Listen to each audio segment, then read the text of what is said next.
बहुत मशहूर डॉक्टर था, मैंने वाकया किताब में पढ़ा। मिसाल के तौर पर उसका नाम डॉक्टर अहमद था। सारी जिंदगी उसने बड़े ऑपरेशन किए, उसका बड़ा नाम था। अब हुकूमत ने ऐलान किया कि इसको गोल्ड मेडल देना है, लाइफ टाइम अचीवमेंट अवार्ड। पूरी जिंदगी इतना काम किया इस डॉक्टर को मुल्क के दारुल हुकूमत में बुलाया जाएगा और एक बड़ी तकरीब होगी और इसको गोल्ड मेडल दिया जाएगा। डॉक्टर बड़ा खुश, इतना बड़ा अवार्ड मिलने वाला है। डॉक्टर साहब ने फ्लाइट बुक की, जहाज में बैठे। जैसे ही जहाज उड़ा तो कुछ देर के बाद जहाज मौसम खराब हो गया और जहाज में कोई प्रॉब्लम हो गई, तो जहाज को रास्ते में किसी छोटे से एयरपोर्ट पर उतार लिया गया। डॉक्टर साहब जहाज से निकलकर अमले के पास जाते हैं कि भाई कब जहाज उड़ेगा, मेरी तो वहां बहुत अहम तकरीब है और सारा प्रोग्राम मेरे लिए सजाया गया है, मैं चीफ गेस्ट हूं, मुझे गोल्ड मेडल मिलेगा, अब बताएं दोबारा जहाज कब उड़ेगा।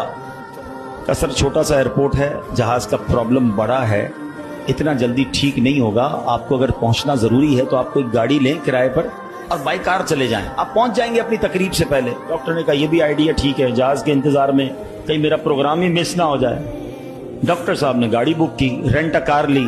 जैसे ही रास्ते में गए तो जबरदस्त बारिश, आंधी तूफान।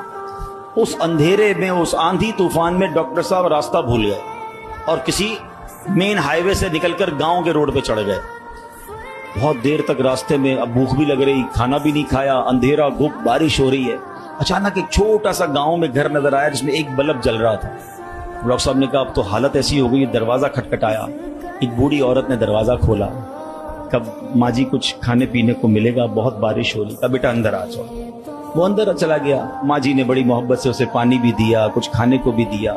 थोड़ी सांस में आई तो डॉक्टर ने देखा कि बराबर में बिस्तर पर एक नौजवान लेटा हुआ था। अब माँ जी ये कौन है? एक बहुत मशहूर डॉक्टर था, मैंने वाकया किताब में पढ़ा।